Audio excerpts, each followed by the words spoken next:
Sa sobrang init kanina, abot ng 40 degrees, mahigit. Ayan, naglabasan na naman itong mga langgam. Buong troop na naman nila. Ewan ko kung saan sila nadaan. Dito yata sa may likod nito ano eh.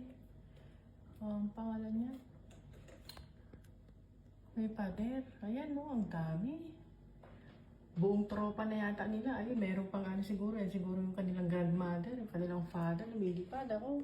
Sprayan na natin.